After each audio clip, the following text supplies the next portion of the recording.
Bonsoir à tous et tous, soyez les bienvenus sur Téléclub pour le dernier numéro de match après match de la saison. Après une semaine folle de football, il est temps de faire le bilan, de jeter un œil dans le rétroviseur. Entouré ce lundi par mes collègues. À ma gauche, monsieur Loïc Refait, monsieur Alain Rohrbach, bonsoir. Bonsoir. Bonsoir Elodie. À ma droite, monsieur Mike Pérez, monsieur Daniel Romano, bonsoir. Bonsoir. Merci messieurs d'être avec nous. Il nous manque certains membres du cadre de Téléclub, mais vous êtes là pour faire les reporters, pour revenir un petit peu sur toute cette saison. Avant de lancer cette émission, on a reçu une petite carte postale cet après-midi. On vous laisse la découvrir. Bonsoir à tous. J'aurais dû être présent à cette dernière émission de match après match, mais je pense que je suis beaucoup mieux ici. Par contre, je regarderai ça sur mon iPad. Je tenais à vous souhaiter à tous de bonnes vacances. Match après match reviendra à la rentrée avec beaucoup d'émotions comme on a pu le vivre cette année. Avec des retournements de situation absolument incroyables, que ce soit en Champions League ou en Super League. Passez un bel été à tous, je vous embrasse et à bientôt sur Match après match.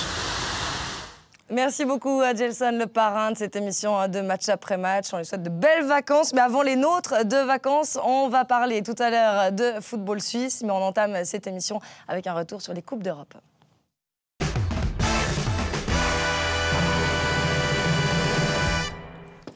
Elles vivaient toutes les deux leurs épilogues cette semaine. Mercredi d'abord à Bakou avec la finale d'Europa League dans un duel 100% londonien. Chelsea a renversé Arsenal sur le score de 4-1 dans une ambiance, messieurs, il faut le dire quand même, un petit peu spéciale en Azerbaïdjan. C'était feutré, le moins qu'on puisse dire, parce que voilà, c'était compliqué pour les Londoniens d'aller à Bakou. Ça coûtait extrêmement cher. On a quand même réussi à remplir le stade en distribuant plus ou moins des billets un peu partout. En tout cas, tous les billets ont été distribués. Pas tout le monde est venu au stade. Donc voilà, ça c'est le vrai point noir qu'on retient de cette finale. Il a manqué l'engouement, il a manqué la liesse que Alain et Dany ont vécu quelques jours après à Madrid. C'est vrai que ça a contrasté. Les Anglais ne sont pas les derniers à trouver des solutions pour se déplacer. 100 000 Anglais alors qu'ils avaient 34 000 billets à disposition pour la finale de samedi à Madrid.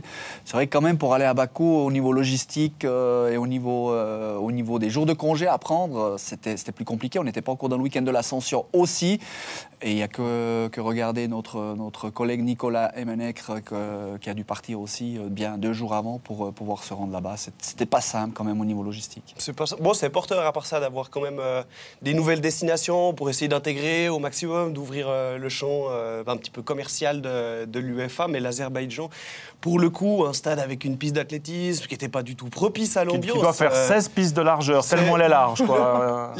C'est pire qu'un vraiment du détail ici, mais la caméra qui semblait tellement haute, on n'avait pas les mêmes impressions que d'habitude quand on regardait les matchs. C'est vrai que c'était pas forcément une réussite, mais après, ça fait partie peut-être du jeu de temps en temps d'essayer d'ouvrir au maximum, d'aller chercher des villes, de l'intérêt ailleurs. Avec Gdansk pour la prochaine édition, donc vraisemblablement on risque d'aller plutôt vers ce genre de destination. Je rejoins pour la piste d'athlétisme, on était sous le choc de voir autant de distance entre le premier rang et le terrain. Ça a joué aussi un rôle important. Bon, pour revenir sur l'aspect peut-être un peu plus sportif, Chelsea, compte tenu du parcours, un beau champion. Oui, beau champion, parce que, en tout cas, sur la base de la finale, ils l'ont largement mérité.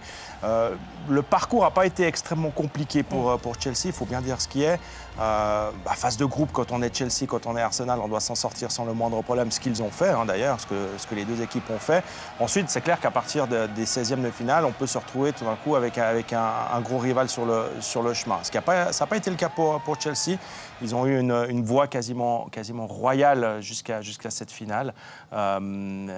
Petite sueur froide quand même, on va le mentionner, contre l'Eintracht Francfort qui est le vainqueur de cœur en demi. Voilà. Europa League. Exactement, c'est là, ils ont eu une petite frayeur, ils ont dû passer par la séance de tir au but, mais sinon après ils ont déroulé, et sur le match de mercredi, c'est indiscutable. Moi, ce qui me ravit surtout, c'est que ce n'est pas un reversé de Ligue des Champions. Et juste pour ça, je trouve que c'est très bien que ce soit un club qui a démarré la compétition en Europa League, qui aille jusqu'au bout et qui soulève le trophée. Mention spéciale pour vous, pour le Francfort de Gelson Fernandez et d'Adi Hutter quand même, l'ancien entraîneur de d'IB. Tout à fait, oui, pour moi c'est le vainqueur de cœur de cette compétition. Ils ont vécu une saison en Bundesliga incroyable.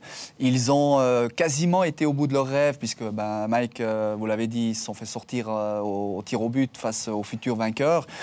Rien que par rapport à l'accueil au stade de Francfort fait par les spectateurs, enfin les supporters allemands, c'était juste magique. Ils ont amené de la joie dans cette compétition.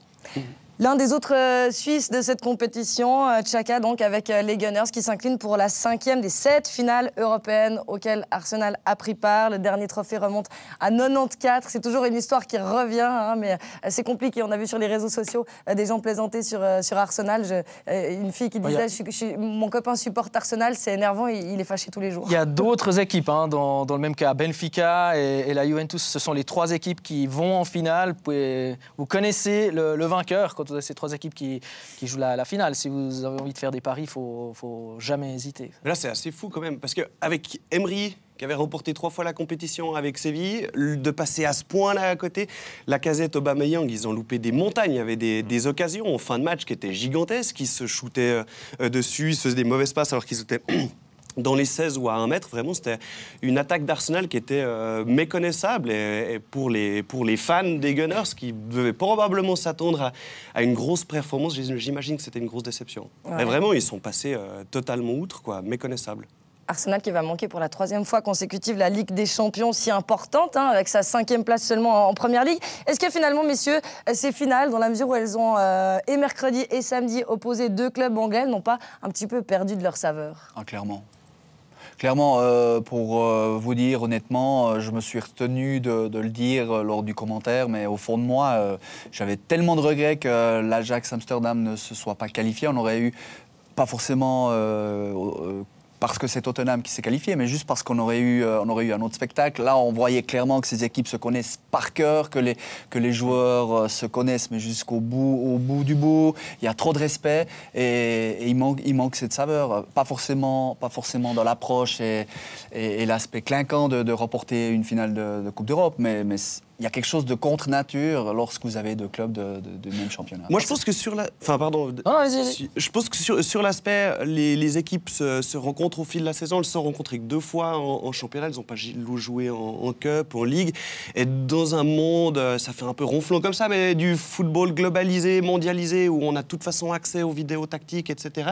Moi, je ne pense pas vraiment que c'est échangé de jouer contre une équipe qui joue dans le même championnat, que ce soit plutôt une équipe... d'un grand nom d'un autre pays, sur l'approche tactique en tout cas. Je ne peux pas être d'accord parce que le football pratiqué aux Pays-Bas ou le football pratiqué en Angleterre, si vous jouez plus de 30 matchs... Ce qui ne veut pas dire qu'ils ne se connaissaient pas. Non, mais ce que je veux dire, c'est que l'ADN du football présenté dans le championnat anglais est différent que si vous affrontez une équipe allemande ou italienne ou néerlandaise. Et rien que par rapport à ça, ça aurait donné une touche ou une approche différente. C'est vrai qu'au niveau tactique, les clubs se connaissent. Oui, c'est l'enjeu qui a fait la différence. On a vu, comme l'a dit Loïc, on a vu 2 fois ces équipes se rencontrer en Première Ligue. Ça a toujours donné de jolis matchs. Et les matchs entre grands, cette saison en Première Ligue, ont toujours été très spectaculaire, très intéressant. Là, il a manqué de l'enthousiasme. Il y a ce but très tôt qui est tombé, qui a tout paralysé. Et c'est vraiment l'enjeu, le fait qu'il fallait gagner une coupe, peu importe comment. Et le résultat, il est là. Et les téléspectateurs, il faut dire, sont très nombreux à suivre les matchs de Première Ligue précisément. Un mot encore après 2 grands sur un tout petit, c'est Lugano qui accédera à la phase de groupe la saison prochaine, directement d'Europa League. C'est un sésame précieux finalement dans la mesure où l'indice UEFA va chuter, l'indice UEFA de la Suisse en 2020. Il faut que Lugano fasse des points et nous aide dans cet indice UEFA. Donc il faut que Lugano prenne la compétition au sérieux et ne la solde pas comme ils l'ont fait il y a 2 ans. Il y a 2 ans, ils s'étaient aussi qualifiés pour la phase de groupe et ils avaient mis ça complètement de côté parce que leur priorité, c'était le championnat. Donc si Lugano joue le coup à fond, oui, c'est intéressant, c'est important. Mais voilà, j'espère vraiment qu'ils pourront être... se mobiliser pour cette Europa League. Bon, on a appris aujourd'hui que ça allait se disputer au Kibun Park, pas sûr forcément que les Tessinois fassent le trajet jusque là-bas. Notre coupeur de citron, lui aussi, va prendre quelques vacances. Avant cela, il nous sert une dernière limonade. Hey! Cette semaine, c'était la semaine des finales. Mercredi, finale de l'Europa League entre Chelsea et Arsenal. Chelsea s'est imposé grâce à un grand Eden Hazard, qui est sur le départ, malheureusement pour eux. Le match s'est joué devant un stade qui était à 2/3 plein. Et oui, c'est encore un coup de génie de l'UEFA. Programmer la finale en Azerbaïdjan. Qui c'est qui va aller voir la finale en Azerbaïdjan? Non, mais la prochaine fois, il faut faire la finale en Australie, comme ça on est sûr qu'il y aura encore moins de supporters. Bon, il y a la finale de la Coupe de Suisse qui s'est jouée en Suisse, au stade de Suisse. Et le stade n'était quand même pas plein. Bon, ça c'est un autre problème. Samedi, c'était le match le plus attendu de l'année. La finale de la Ligue des Champions entre Liverpool et Tottenham. Après 27 secondes de jeu, Sissoko a décidé de faire l'avion dans les 16 mètres et il a touché la balle de la main. Autant vous dire que le reste du match était ennuyeux. Ah oui, un streaker qui est rentré sur le terrain. Enfin, une femme en maillot de bain. Très échancrée. Limite filet rôti. Ensuite, en deuxième période, il y a Origi qui a mis le second but pour son équipe. D'ailleurs, souvenez-vous, en demi-finale aller, quand Messi met 2 goals là, contre Liverpool, on crie au génie, on dit « Ah, c'est le meilleur joueur du monde ». Mais au retour, Divock Origi, il en met 2 aussi. Et il a réussi à en mettre en finale. Est-ce que Origi est le prochain Ballon d'Or? Non, faut pas déconner non plus. Je crois que ça faisait longtemps que les fans de Liverpool attendaient ce titre. Oui, parce que ce week-end, je suis allé sur le terrain pour vérifier ça.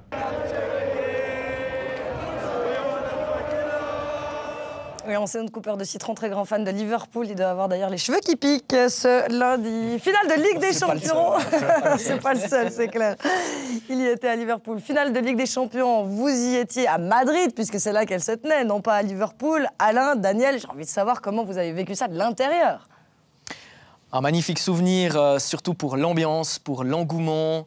Comme l'a dit Alain, c'est 100 000 Anglais qui étaient là. Il y a eu le 99% des hôtels qui étaient pleins, des gens qui dormaient par terre, des gens qui ont fait la fête. Aucun incident à déplorer. Ça, d'ailleurs, c'est à relever. C'est quelque chose qui est très important. Et puis après, l'ambiance, l'engouement, l'attente peut-être a été tellement importante qu'après, forcément, au niveau du match, on en est ressorti un peu déçu. Avant de venir sur le match, passer 3 jours avec Daniel Romano, c'est comment, Alain Rohrbach? Vous voyez, aujourd'hui, la maquilleuse a eu un peu plus de travail que d'habitude. Non, effectivement, une expérience.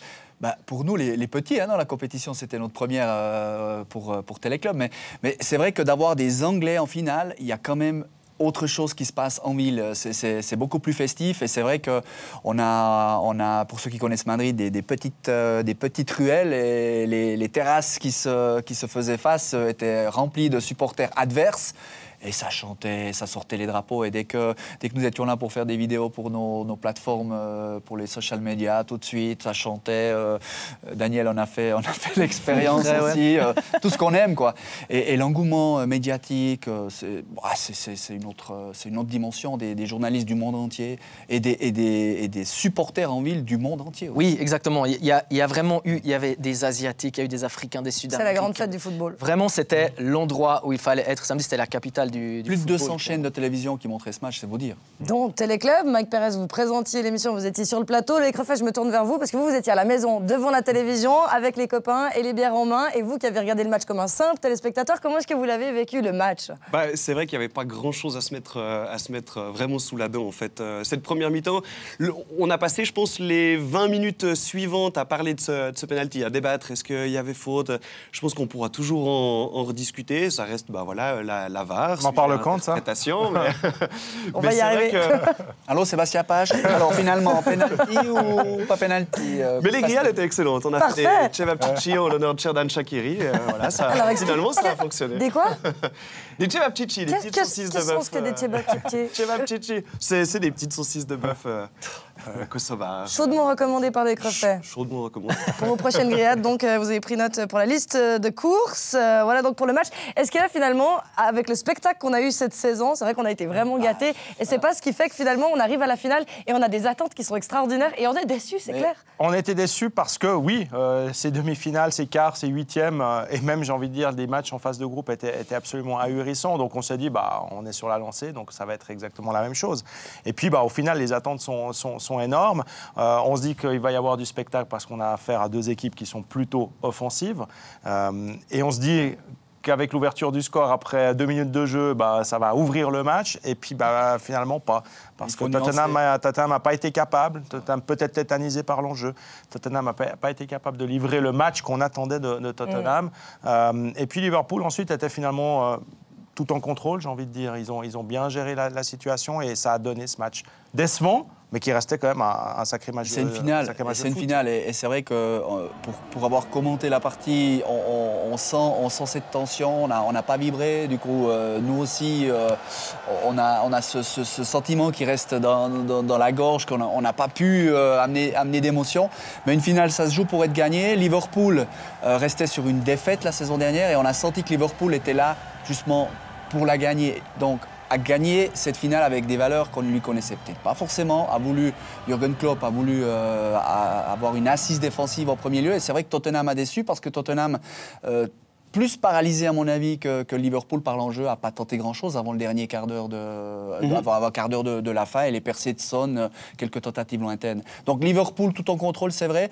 Et ça fait depuis 2005 qu'ils attendaient de soulever un trophée. Jürgen Klopp devait gagner parce qu'il devenait gentiment lui aussi la risée. À une victoire en 7 finales, toute compétition confondue dans sa carrière. Et on l'a senti très fort et malheureusement, ça nous a donné cette finale moyenne. Bon, on a tellement mangé du caviar auparavant. C'est ça, on devient difficile, on devient gourmand. Liverpool a finalement, et Jürgen Klopp, corrigé tout ce qui n'a pas fonctionné la saison dernière en finale. Ils sont allés chercher Alisson pour avoir vraiment ce dernier rempart qui fasse la diff. Ils ont gardé leur trident offensif. Au milieu, ils se sont renforcés. Ils ont 2 latéraux qui sont incroyables. On rappelle chercher le futur ballon d'or en défense. Les deux. Probablement, peut-être pas cette fois-là, mais la saison prochaine. Et puis, il y a ces latéraux qui sont incroyables, les 2 meilleurs passeurs de Première Ligue. Il y a tout dans cette équipe. Il fallait juste attendre une année.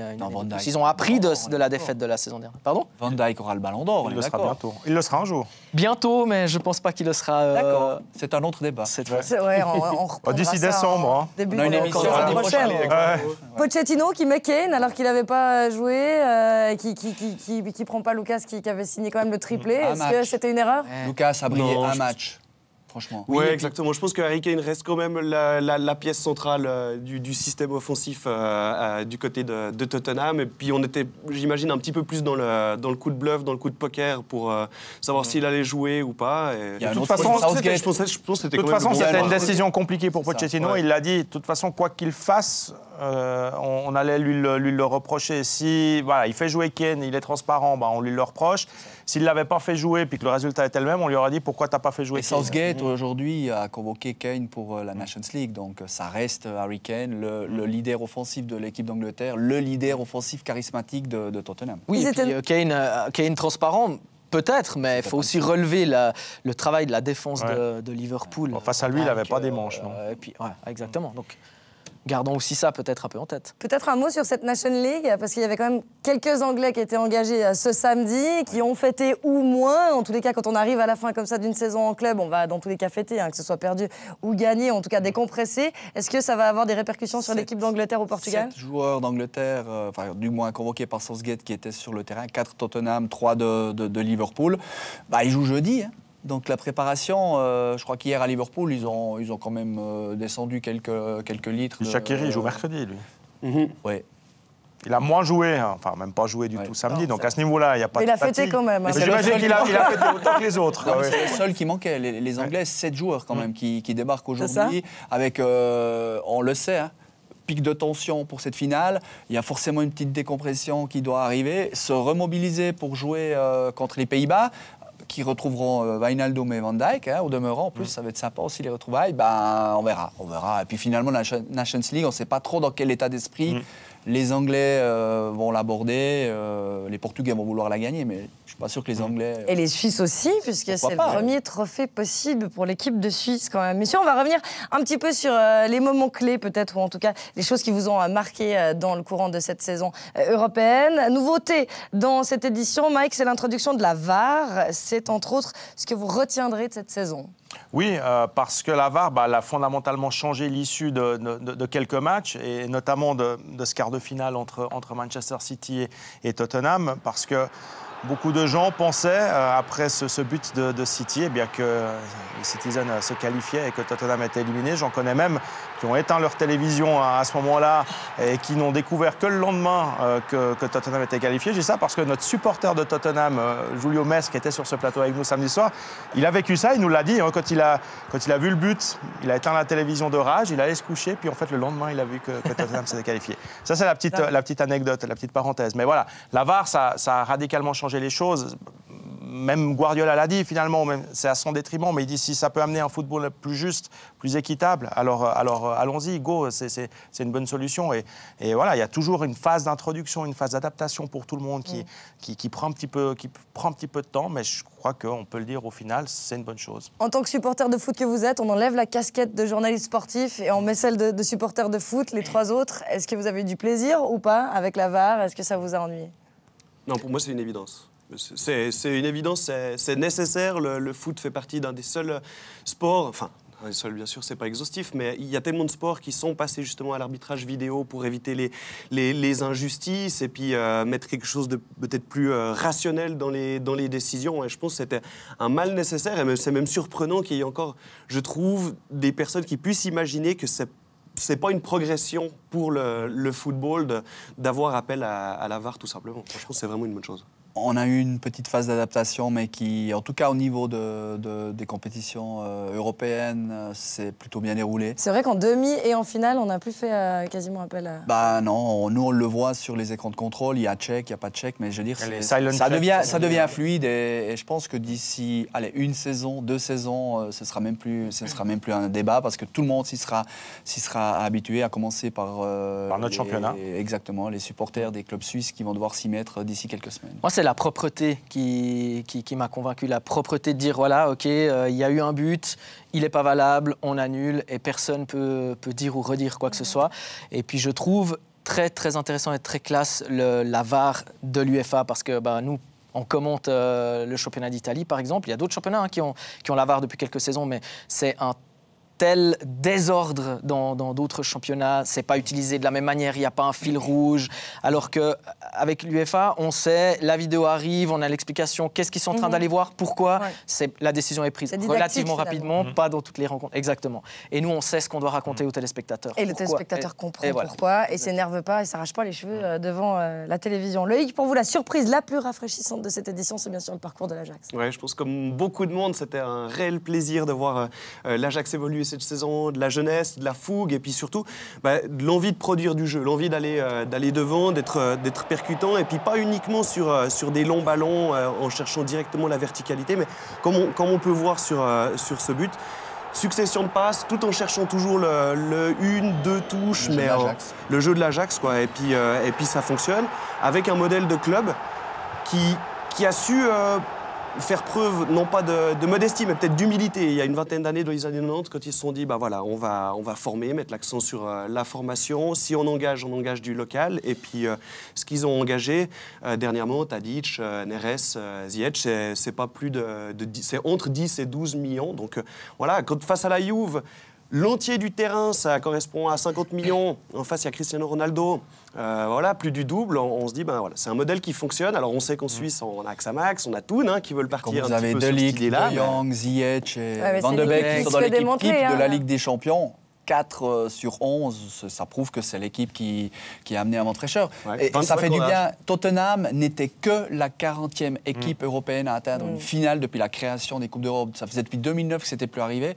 Ça aurait pu être l'Ajax et ça a fait du bien à tout le monde de voir, entre guillemets, les grands, les habituels trébucher peut-être. Et quand on voit la prestation de Tottenham en finale, on a d'autant plus de regrets de ne pas avoir eu l'Ajax en finale. C'était bien Tottenham, mais voilà, ils sont passés à côté de leur match. J'aurais voulu voir l'Ajax face à Liverpool. D'où l'intérêt de ne pas partir dans une ligue fermée, la prise de position aussi de la Swiss Football League, ce qui nous ôterait des surprises pareilles. Forcément que toutes les ligues qui ne font pas partie du top 5, qui n'ont pas de club dans cette ligue fermée, vont s'y opposer. Ça va encore plus agrandir le fossé entre les clubs déjà riches, que l'UEFA rend encore plus riche. Et même à l'intérieur des propres championnats nationaux, il y a une distorsion au niveau des mannes financières qui Enfin, moi, je pense que l'UEFA ne fait pas juste dans ce domaine-là, mais voilà, moi, je n'ai que mon humble avis et je trouve que c'est pas le rôle de l'UEFA de rendre plus riches les plus grosses écuries des championnats. Et chercher l'élitisme. Non, effectivement. Ça, c'est donc de la musique d'avenir. Pour revenir à cette saison, Daniel, on n'a jamais autant entendu le mot remontada. Oui, j'ai d'ailleurs appris comment on le dit dans d'autres langues. Hein. J'ai appris rimonta en italien, remontada on le connaît, comeback en suisse allemand. J'en ai d'autres, mais faudrait que je lise mes notes. Terugkeer en néerlandais. Et depuis hier, le remontadax. Et voilà, depuis, voilà, exactement. Sauf que c'est pas en Coupe d'Europe, mais non, c'est remontada. Combien de fois on s'est dit cette saison, bon, on en a eu une, là, ce sera pas possible. Peut-être les plus significatives, c'est les 2 demi-finales retour où on a d'abord l'exploit de Liverpool. Et puis on se dit, le lendemain, il n'y a que 45 minutes pour marquer 3 buts sans en prendre un seul. Et puis, voilà, certains, comme vous avez dit, Mike, ont éteint leur télé, n'y croyaient pas. Et puis ça arrive quand même. Et puis ça devient, c'est un mot à la mode qui ne plaît pas à tous nos consultants d'ailleurs, ça. Mais c'est... En plus du mot, c'est vraiment le fait qui devient à la mode. Il y a vraiment des matchs où on se dit, c'est joué. Et je pense que les équipes se sont petit à petit inspirées des remontadas, pas seulement de cette saison, il y en a eu aussi la saison dernière, si vous vous souvenez bien. Il y a eu des trucs incroyables la saison dernière. Et puis peut-être qu'on va de plus en plus vers ce genre de match-là. Maintenant, voyons si on gardera ou pas ce fameux but à l'extérieur. Ça pourrait donner des trucs encore plus dingues à l'avenir. C'est uniquement psychologique pour vous, la remontada? On s'inspire des précédentes, des Paris-Barcelone, etc. et de celles de cette Je pense année. que c'est utilisé, comme le dit Daniel, les coachs se servent de ça. Ouais. Stéphane Anchaud l'a dit Exactement. d'ailleurs. Mais je pense que on se sert de ça déjà, mais il y a aussi, quand vous jouez contre Paris, par exemple, vous savez, c'est des équipes qui psychologiquement craquent. Donc vous savez qu'eux pensent aussi à ça. Vous marquez un but, il y a déjà un truc qui est lancé psychologiquement. Bon, franchement, si ça devient contagieux, même jusque dans Barcelone, les inférieurs, Challenge League... On n'a plus besoin de consultants sur ce plateau. Des renversements de situation comme ça tous les week-ends. Bien sûr, bien sûr. Imaginez les émissions qu'on va vivre l'année prochaine. C'est possible aussi que ce soit le début d'une tendance où finalement on a toujours eu du foot de plus en plus tactique, de plus en plus organisé, vraiment léché et structuré. Et quitte à perdre un petit peu de tactique et mettre plus de combativité, d'irrationnel, je pense que c'est peut-être tout simplement une approche aussi dans la préparation des matchs où on peut voir un petit peu les choses différemment. Et c'est pas forcément la rigueur tactique qui va toujours... Regardez pourquoi est-ce qu'on a des clubs anglais, espagnols, etc. qui vont plus loin. Voilà, moi j'ai des origines italiennes, ça ne fonctionnera jamais. Le calcul, la tactique italienne ne peuvent pas fonctionner et c'est ça qui est chouette. La Juve l'a fait contre l'Atlético. Contre l'Atlético, je pense que c'est le plus mauvais match de l'Atlético de la saison et je pense que c'est plutôt dû à ça. C'est beau de le reconnaître. Mais des émotions, effectivement, c'est ce qu'on veut dans le football. Et vous, Alain Orbach, vous avez eu la chance d'être à Anfield lors de la remontada précisément de Liverpool. Et alors là, vous avez eu comme nous les poils qui se dressaient sur les oui, c'est sûr. J'aurais pu choisir. J'ai hésité. Il y avait énormément de moments clés et magnifiques. Le deuxième but d'Oaro qui permet à IB de se qualifier à Zagreb. Le saut dans le vide de Benjamin Coloni qui l'a rendu internationalement connu. Mais oui, Anfield, ce comeback 4-0 et puis cette communion pour tous ceux qui, une fois dans leur vie, se sont assis dans ce stade et qui ont vécu cette communion. C'est dur de rester impartial, de rester au-dessus de ces émotions quand on exerce notre métier. Moi, j'ai la chance que ça a toujours été la passion qui m'a guidé dans cette vocation que j'exerce depuis plus de 30 ans maintenant. Mais heureusement qu'on transmet de la passion et de l'émotion. C'est ça. Sinon, c'est ennuyeux. Et franchement, avec la saison que Liverpool a vécue en championnat, ils ont fini 5 fois deuxième. Ça fait depuis 1990 qu'ils attendent un titre de champion national. Il n'y a qu'à voir 30 000 supporters de Liverpool qui débarquent à Madrid sans billets. Est-ce que c'est imaginable pour les supporters de Barcelone? Est-ce que c'est imaginable pour les supporters du Bayern? Non, les supporters de la Juve, c'est incroyable. Rien que pour ça, voilà, c'était mon coup de cœur. En tout cas, moi, j'étais en plateau pour présenter cette émission aux côtés de Stéphane Anchaud. Et je peux vous dire que quand il a s'agit de reprendre la parole, la gorge de Stéphane et celle de Sébastien Pache et la mienne aussi étaient nouées. C'était quand même quelque chose. Un des événements vraiment marquants de cette Ligue des Champions. Ah oui, et on a eu de la peine à y croire, en l'occurrence. C'est surtout ça, parce qu'on se disait, le Barça... Pas le Barça.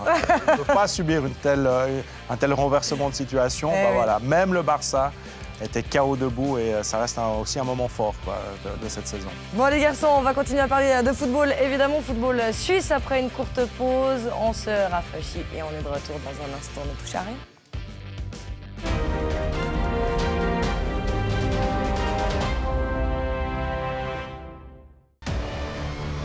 L'heure de la grande finale est arrivée en NHL.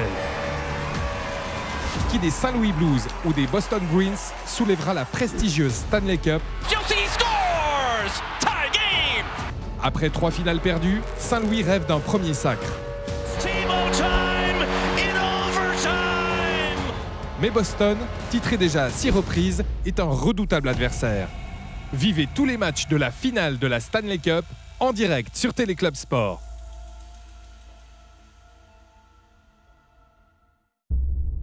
Si on ne fait pas ce qu'on aime, on n'existe pas.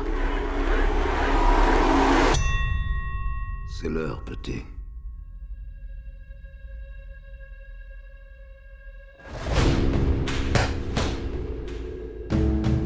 Il faut que tu réfléchisses bien. Il y a des gens qui ont besoin de toi maintenant. Je vais le faire, ce combat.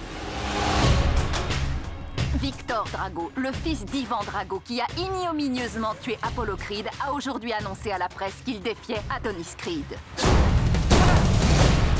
Fais pas ça. Il faut que je le fasse. C'est exactement ce que ton père a dit. Et il est mort juste après, dans mes bras.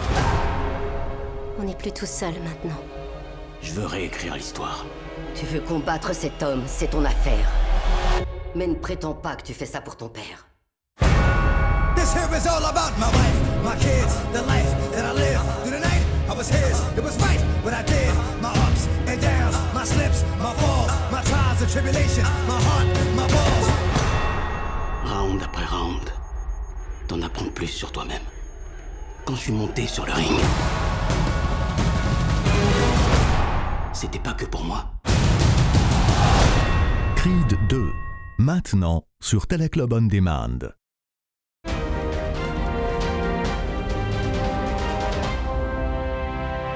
Retour pour la suite et fin de match après match pour clore cette saison incroyable de football. Il était question avant la pause des Coupes d'Europe. On va revenir un peu plus près de chez nous pour la deuxième causerie.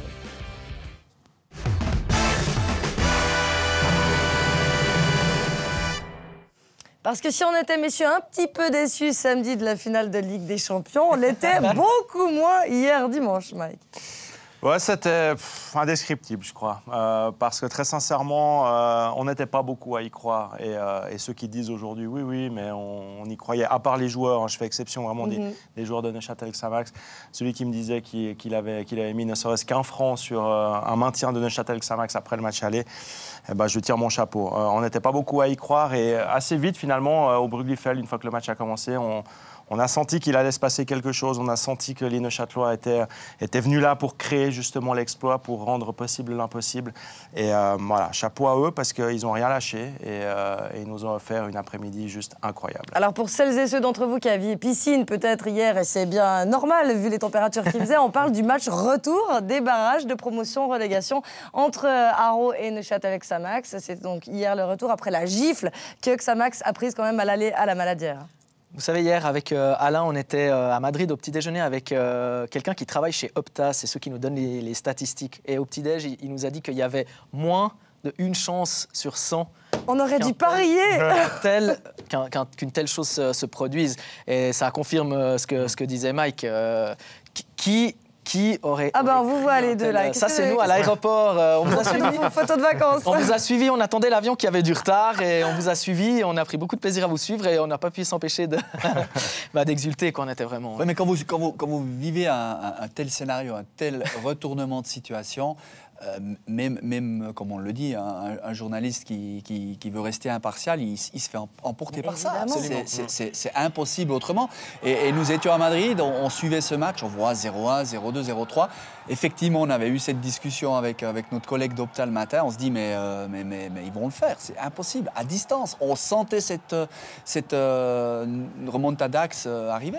Jusqu'au bout du suspense, hein, puisque Xamax s'est imposé dans le temps réglementaire 4-0. On est parti en prolongation, c'était vraiment dur, il faisait vraiment très très chaud.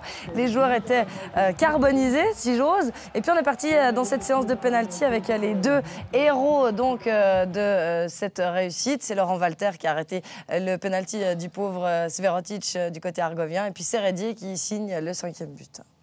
C'était fou. C'était compliqué. Est-ce que vous y auriez cru, Loïc Refait, un instant? Alors non, je peux pas dire que véritablement je croyais en ce retour. Alors bien sûr, j'étais quand même devant mon écran pour pouvoir suivre ça et puis espérer un miracle. Mais ce qu'on peut vraiment saluer, c'est la mentalité, l'état d'esprit.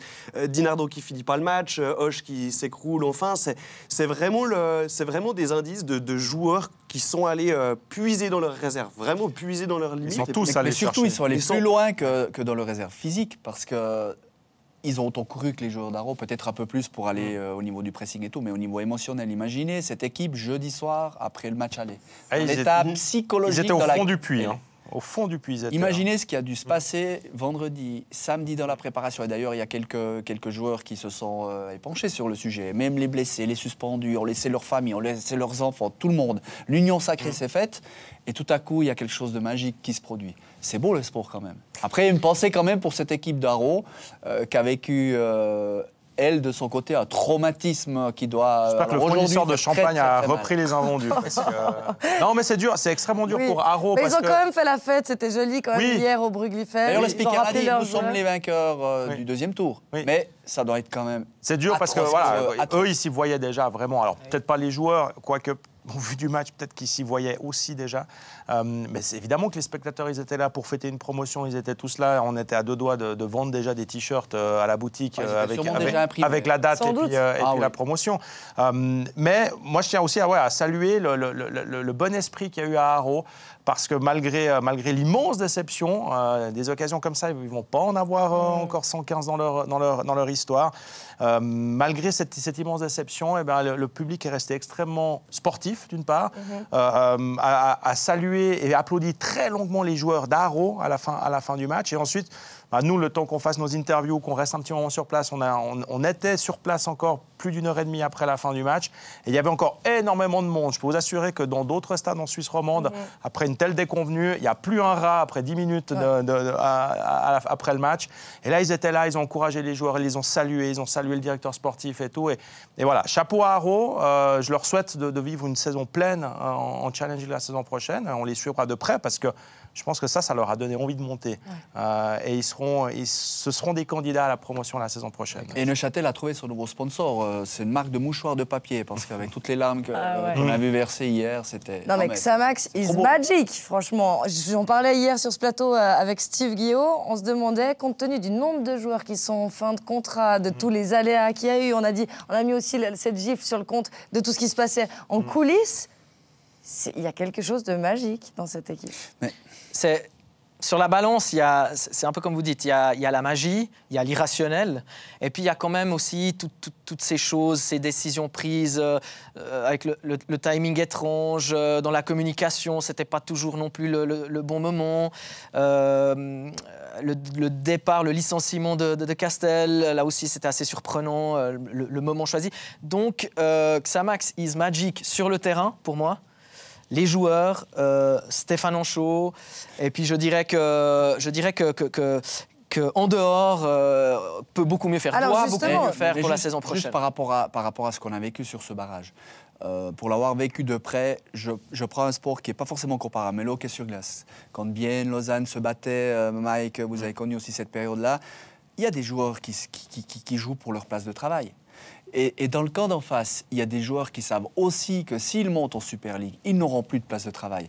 Alors, jusqu'à quel point cela a pu jouer dans l'inconscient des joueurs d'Aro, qui se voyaient peut-être déjà trop grands, mais qui, à 36 ans, 35 ans, 34 ans, se disent... 2 pour c'est peut-être un peu trop grand. Est-ce que je vais garder une place de travail en Super League? Je ne sais pas. Mais quelque part, ça va au-delà de ça, ce qui s'est passé à Neuchâtel. Mais moi, je ne suis pas convaincu que du côté d'Aro, ça n'ait pas joué un rôle quand même. Moi, je me suis posé une seule question, c'est en n'ayant pas vu le match hier, en l'ayant suivi par moments comme ça, c'est à quel point est-ce qu'on peut mettre ça que sur le compte de Xamax? Est-ce que c'est pas une faute professionnelle de la part d'Aro d'avoir gagné 4-0 à l'aller et de ne pas avoir eu la force de résister, de marquer? J'ai vu cette occasion manquée par Schneuli tout à la fin du match. 9 fois sur 100, elle rentre. Ça, c'est le petit bras, ou le petit pied en l'occurrence. Voilà, c'est la balle de match en tennis, c'est la plus dure à convertir. Et là, Aro part vraiment archi favori pour ce match retour. Est mis sous pression, tout d'un coup, ils ne savent plus jouer au foot. Ils sont, parce que alors, Neuchâtel est très bon. Neuchâtel vient les chercher haut. Un petit peu de chance quand même sur certaines décisions arbitrales. Oui, alors on peut discuter de tout. On peut se demander si finalement la décision arbitrale de M. Klossner de jeudi, elle n'a pas aussi donné le petit coup de pouce à Neuchâtel. Et aussi dimanche, l'arbitre de Liverpool-Tottenham aurait sifflé que... Peut-être. Mais je me dis que l'absence de Raphaël Nuzzolo hier, bien sûr qu'on dans un premier temps, tout le monde dit ça va les pénaliser. Tout le monde en a fait un peu plus. Et si finalement l'absence de Nuzzolo, ça n'a pas encore plus motivé le reste de l'équipe, à l'image de Liverpool contre Barcelone, on en parlait tout à l'heure, avec les absences qui jouent sans Salah et sans Firmino. Hier, Neuchâtel, sans Nuzzolo, ils sont dans le même cas de figure. Il leur manque leur meilleur buteur, leur meilleur joueur, leur joueur emblématique. Et finalement, tout le monde s'est surpassé pour essayer de compenser ça. Tout le monde voulait aussi rendre ça à Raphaël Nuzzolo parce que lui s'estimait, et s'estime aujourd'hui encore, toujours victime d'une injustice par rapport à cette expulsion. Donc voilà, l'équipe a peut-être donné encore plus que si Raphaël Nuzzolo avait été sur le terrain. Et peut-être, on ne va pas refaire l'histoire, on ne le saura pas, mais peut-être que si M. Klossner ne l'avait pas expulsé, si Raphaël Nuzzolo avait été sur le terrain hier, il n'y aurait pas eu le même scénario de match. Il y a un homme aussi à qui il faut rendre hommage, Mike, et c'était son dernier match sur le banc de Neuchâtel Xamax hier, c'est Stéphane Anchaud. J'ai un peu de peine à cacher le fait que je trouve juste extraordinaire ce qu'il a réussi à faire avec cette équipe, parce qu'on les condamnait déjà à Noël. J'aime bien vous dire, avant la saison, on les voyait déjà... on se posait la question de savoir s'ils finiraient plutôt 9e ou plutôt 10e. À Noël, personne n'imaginait qu'ils échapperaient à la 10e place. Il a failli éviter le barrage à Neuchâtel. Et là, ce qu'il arrive à faire en si peu de temps, il a dit en conférence de presse samedi matin qu'il avait besoin de joueurs qui, effectivement, se livrent entièrement sur le terrain. Il n'a pas utilisé le terme trip, je peux vous l'assurer. Il a utilisé le mot de Bernard Chaland. C'était un peu plus viril que ça. Il a dit, j'ai besoin de joueurs qui en ont des comme ça grosses, en montrant bien le geste, en disant, et qu'un cœur comme ça. Lui, il fait évidemment aussi référence à son expérience de joueur de Liverpool. Il m'a dit à la fin du match, là, c'est ce que j'ai moi pu vivre à Liverpool. Il a amené son expérience de Liverpool aussi grâce à ça.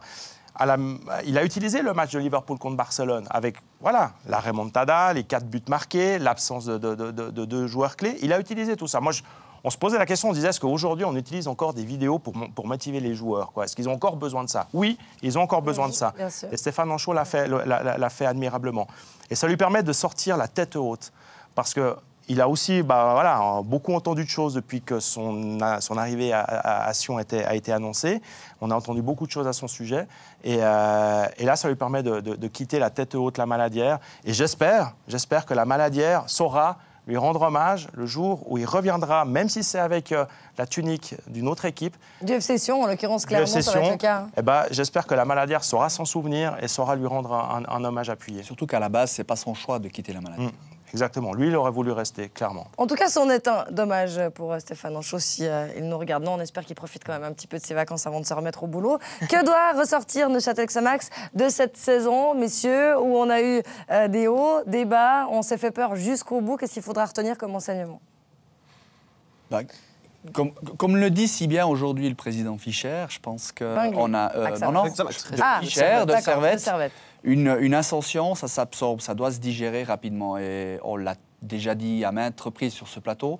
Neuchâtel Xamax est monté tellement rapidement de deuxième ligue interrégionale jusqu'au plus haut niveau que les structures n'ont pas suivi. Mais quand je dis les structures, c'est qu'on ne peut pas travailler avec que des bénévoles, avec des gens qui viennent un week-end par-ci faire de la vidéo pour votre club. Et ça, je crois qu'ils ont compris. Cellule de, voilà. Et je pense que c'est ça qu'il faut retenir. C'est toutes ces erreurs-là. Après, il ne faut pas se précipiter et vouloir prendre des directions. Moi, je reste dubitatif sur la précipitation avec laquelle Neuchâtel Xamax a pris sa nouvelle orientation, a pris ses décisions quant au nouveau staff. Je demande à voir. Mais je pense que cette année, elle aurait été énorme en termes d'enseignement, mais en dehors du terrain.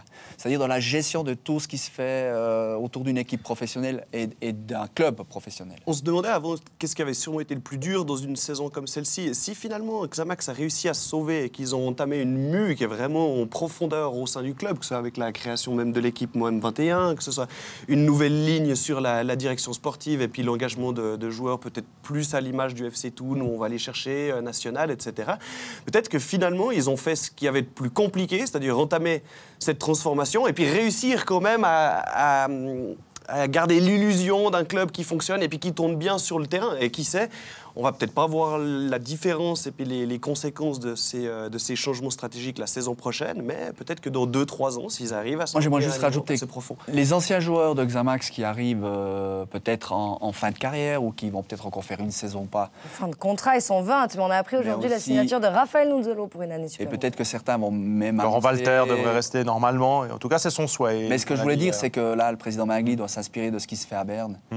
Et qui marche très bien, des gens qui connaissent le Sérail, qui ont mouillé, on l'a encore vu hier, le maillot pour cette équipe.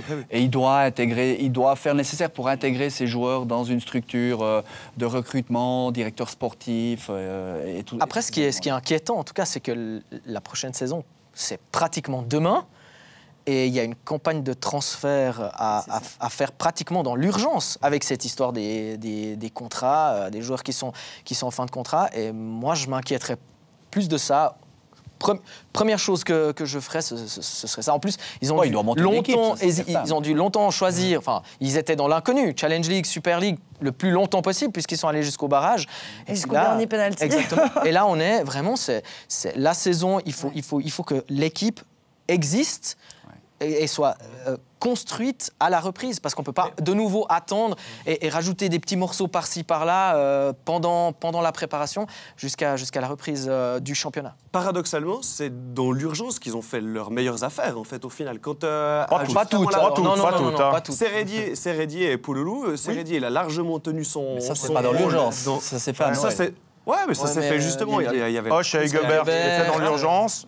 Hoche, ça a été une vraie révélation sur le printemps. Huguebert, on est un peu plus dubitatif. Son chien aussi. Pouloulou, Serredi. En tout cas, sur cette période où on pensait qu'ils avaient perdu énormément de temps après la période de... Moi, je vous l'avais dit lundi passé. Attendez. Moi, je vous l'avais dit. C'est une blague. On a des nouvelles. Elle était placée subtilement. Non, je n'ai pas compris. On arrête tout. S'il vous plaît, Daniel Romano, c'était quoi la blague? On disait que Hoche, c'était une bonne surprise, Huguebert un petit peu moins, et que son chien avait peut-être été un petit peu meilleur même. Oui, il faut préciser. Voilà, il est arrivé avec son chien, ça faisait partie du communiqué de presse de Xamax. Ok, on reprend l'émission. C'était pas une blague, en fait. Moi, je vous l'avais dit lundi passé que Xamax ne tremblerait pas pour sa place en... Oui, très bon Alain Rohrbach lundi dernier, donc Xamax en sort. Alain Rohrbach avait du facile, comme Christian Constantin, c'est une formalité. Avec un but de Nuzolo dans le premier quart d'heure du retour. Voilà. Je vous avais dit que Nuzolo serait décisif. Mike a fait la démonstration. Son absence a bonifié son équipe. Tout le monde en a fait un petit peu plus pour compenser la suspension de Nuzolo. Peut-être bien. Non, mais on a appris qu'il fallait faire maintenant une campagne de transfert qui s'appelle une campagne de transfert avec des vrais renforts du côté de Neuchâtel Xamax. C'est en tout cas ce qu'on souhaite. Mais bon, si Xamax était tombé, franchement, on ne s'attendait pas à les revoir directement dans l'élite. Ça aurait été compliqué. Non, puis voilà, on ne veut plus, on en a marre de souffrir autant pour ces clubs romans. On voudrait que ce soit bien fait, puis qu'on puisse regarder vraiment vers le haut et avoir de l'enthousiasme pour des places européennes. Alors, Daniel Romano, je vous laisse là-dessus je vous laisse le crachoir plutôt, puisqu'il y a de l'enthousiasme. On voudrait en avoir aussi pour le Lausanne Sport, dont la saison, franchement, a été catastrophique. C'est ce que vous retenez avant tout, entre autres, bien sûr, de cette saison de football suisse. Oui, déception, frustration, un peu un mélange des deux par rapport à ce qui nous avait été annoncé, promis au départ. On n'aurait pas dû voir un Lausanne qui attend les 7 minutes de temps additionnel de la dernière journée après avoir gagné contre Vaduz. Voir ces Lausannois regarder sur le téléphone ce que faisait Haro contre Rapperswil. Ça aurait dû être fini bien avant. Ils auraient dû terminé au minimum 2e. Après, pour avoir parlé avec Pablo Iglesias, il nous l'a dit à notre micro. Le problème, c'est que cette équipe, ces joueurs ont été protégés, surprotégés, pardonnés. On leur a tout pardonné. Et peut-être que ça, c'est un des problèmes qu'il faudra régler le plus rapidement possible. C'est des joueurs de foot. Ils doivent aller sur le terrain, jouer un match de foot avec les mêmes attributs dont parlait Stéphane Anchaud. Avec le moins d'excuses possible. On ne peut pas dire que on a fait 15 matchs nuls. Les 15 matchs nuls, ça ne nous fait pas nous remettre en question parce qu'on n'a pas perdu. Parce qu'on perd pas. Il faut y aller. Et on n'avance pas. Mais la première erreur, elle monte déjà à l'été dernier. Uli Forte nous a dit, en fin de saison, je vais garder 4 joueurs maximum 4-5 joueurs de l'équipe actuelle. Parce que quand vous êtes relégué, si vous n'amenez pas du 109, si vous n'amenez pas une nouvelle hiérarchie dans votre vestiaire, une nouvelle ossature, vous allez ronronner. Et je pense qu'en début de championnat, il y a des matchs qui ont filé, pas forcément des défaites, mais des victoires qui ont filé sous le nez des Lausannois parce qu'on était un petit peu trop facile en se disant ça va le faire, ok, on se remet en route et puis ça va arriver. Le début de saison est bon. Enfin, Servette manque son début de saison, donc Lausanne est devant. Au soir du premier derby de la saison, je rappelle quand même que Lausanne est devant avec 5 points d'avance, sauf erreur, ou ça a duré 7 matchs. Peut-être un peu plus. Ça a duré 7 matchs, mais après... Puis après, on est tombé dans une dynamique négative. Et là, faut remonter au plus vite. Et il faut bien se dire qu'il faudra batailler contre Haro, qui a eu un petit peu cette série, qui va être chaud bouillant, et puis Getse aussi, qui aura sans doute pas le même budget que le FC Zurich la saison de la relégation. On ne connaît pas trop le projet et l'avenir. Du côté de Getse, c'est quand même aussi nébuleux. Et puis du côté de Lausanne, on est aussi un peu dans... On nous a dit que Contini restait, que Pablo Iglesias restait. Après... Peut-être ce qu'il a manqué aussi, c'est des leaders. On pensait avoir des leaders. Dans les nouveaux qui sont arrivés entre l'été dernier et l'hiver, j'ai pas vu un seul leader. Pour moi, les leaders de Lausanne, c'est les anciens. Et les attentes, elles n'étaient pas à la hauteur, à mon avis. Bon, messieurs, on a beaucoup parlé de Lausanne Sport sur ce plateau. On ne va pas refaire le procès. Il faudra voir ce que ça donne la saison prochaine. Et puis déjà, dès ce mercato pendant l'été. Loïc Refait, vous, ce qui vous a marqué, c'est de l'autre côté du lac. L'autre bout. Du côté de Genève. Oui, exactement. Quel lac? Voilà, Servette. Le lac Clément. Merci. Je crois que tu n'avais pas d'erreur quand même. Mais c'est vrai. Et puis, pour prolonger en fait, les propos de M. Romano, à Servette, voilà, il y a les cadres qui sont affirmés, des Stevanovic, des Routis. Voilà, il y avait des joueurs qui n'ont pas eu besoin d'un directeur sportif qui se servait de bouclier médiatique. Et ça a été une équipe, je trouve, qui a été construite très solidement. On peut que tirer aussi un grand coup de chapeau à Didier Fischer depuis qu'il a repris le club il y a 4 ans, parce que c'est fait très intelligemment. Il a su assainir vraiment les finances et puis la viabilité du club depuis la base. Et je pense que cette montée, c'est que la suite logique en fait, d'un travail qui est bien fait, autant sur le terrain que dans les structures. Et puis, je pense que Servette est prêt et ça va être effectivement très compliqué pour Xamax. Puis bien sûr, le FC Thun, puisqu'il joue toujours la relégation, soi-disant. C'est la mauvaise nouvelle pour Xamax, la montée de Servette en Super League? C'est déjà la bonne nouvelle pour le football suisse que ça remonte. Et pour le foot roman, parce que je ne vous cache pas que d'avoir 3 clubs romans à nouveau pour Téléclub Sport Romandie, c'est vrai que voilà, d'avoir Xamax, d'avoir Sion, d'avoir Servette. Pour les clubs aussi, parce que Servette Sion retrouvait le derby contre Servette. C'est une émulation, c'est une motivation. Les caissiers sont aussi contents parce que voilà, à Sion, je pense qu'on se réjouit d'accueillir Servette et à la Pride, on se réjouit d'accueillir aussi Sion. Donc ça va amener énormément d'ambiance. On n'oublie pas Stade Lausanne aussi, bien sûr, en challenge. En challenge, la montée de challenge. Alors eux, il faudra voir combien de spectateurs ils drainent, parce qu'ils n'ont pas la réputation de traîner, on va dire, surtout à Nyon. Beaucoup de supporters qui vont en plus devoir aller jouer à Nyon. Peut-être le supporter du Mont va se reverser. Après être parti à Beau. On refera le débat au début de la saison prochaine, de voir un peu comment ça se passe avec Stade Lausanne. Mais voilà, pour nous, Téléclub, évidemment, Sion, Xamax et Servette en Super League, c'est une excellente nouvelle. Elodie, quand même. C'est clair que Servette ne va pas postuler au 10e rang. Le président Fischer l'a dit. On veut s'installer directement à mi-classement, voire mieux. Je pense que le potentiel est là. L'équipe actuelle, elle a été construite. Enfin, pour moi, c'est un stratège. Et un stratège, il joue aux échecs. Et aux échecs, si vous voulez avoir du succès, vous devez avoir un coup d'avance sur ce qui va se produire sur le plateau de jeu. Et là, on a l'impression que Fischer et son équipe, bien évidemment, c'est une équipe autour de lui, eh bien, il est exactement dans cette philosophie-là. Et c'est pour ça que je suis relativement serein pour l'avenir de Servette en Super League. Mais c'est toute la différence avec Lausanne, en fait. Ils ont construit une équipe qui monte et qui peut jouer en Super League, ce que Lausanne voulait faire mais n'a pas réussi à faire. Et puis c'est surtout une équipe qui s'est prise en charge elle-même, sans que quelqu'un s'en occupe. Bon, évidemment, Alain Guéguer a fait un excellent travail, mais il y avait de l'alchimie, il y avait une logique dans le jeu, ce qu'on n'a pas vu à Lausanne. Et même Xamax a été, au bout d'un moment, pris en charge par Stéphane Anchaud et par elle-même, peut-être, comme vous le disiez, surtout hier, avec l'absence de Nuzzolo. C'est une question de prise en charge, à mon avis. Pour terminer cette émission et les moments forts de la saison sur laquelle vous souhaitiez revenir, messieurs, Alain, vous étiez aux commentaires du sacre du champion IB au Stade de Suisse lors de la 36e journée de championnat. Et des adieux de Steve von Bergen, celui qui a écrit le scénario de cette saison avec ce but qui tombe de nulle part. Et il suffit de regarder la joie et la communion avec Steve von Bergen de l'ensemble du club. Voilà, ouais. Enfin, j'ai l'impression de me répéter depuis le début de l'émission. C'est des émotions qu'on redemande parce que c'est quoi son 3e but en carrière? En carrière. Il n'est plus marqué depuis plus de 10 ans. Un en Italie, un à Neuchâtel, et ça c'est le 3e. Premier but sous le maillot d'IB.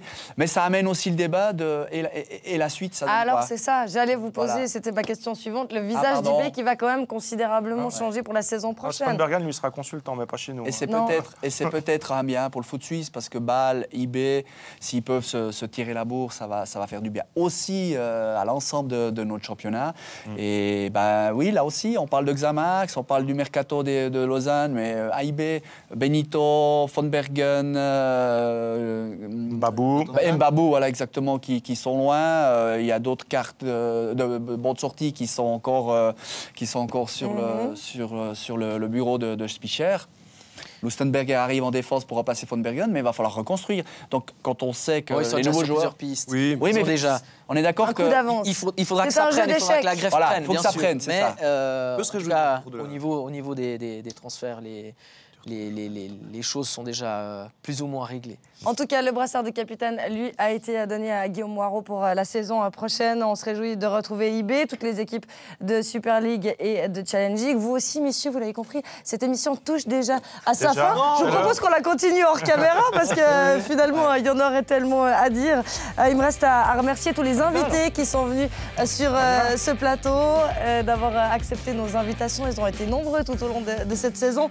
Merci également aux consultants qui se sont relayés autour de nous, au club, aux joueurs et aux dirigeants qui ont toujours joué le jeu. Merci aux techniciens, à l'équipe de maquilleurs et de maquilleuses qui ont eu beaucoup de patience avec nos physiques pas toujours très avantageux pour certains, aux producteurs, aux monteurs, aux réalisateurs. Merci à Valérie Inclassable, merci à vous, messieurs, à tous les autres collègues de la rédaction qui ne sont pas présents, aux pigistes, aux fixes. Et puis, puisque vous avez sillonné finalement la Suisse et l'Europe toute la saison pour nous faire vivre des sacrées émotions. Et pour cela, moi qui suis toujours en plateau, je vous dis quand même merci parce que vous me donnez quand même des frissons. On a la chance de faire un métier formidable au sein de cette grande et belle famille qu'est Téléclub et de vous les transmettre ces émotions et c'est un plaisir pour nous. Enfin, le plus important, merci à vous pour la confiance que vous nous témoignez et pour votre fidélité. On vous souhaite un bel été. On va prendre des vacances. Hein, ça va nous faire du bien. On va observer ce mercato de près. Et puis on revient fin juillet sur Téléclub avec la reprise du football suisse et du football européen. Évidemment, passez une belle soirée, une excellente semaine. Salut.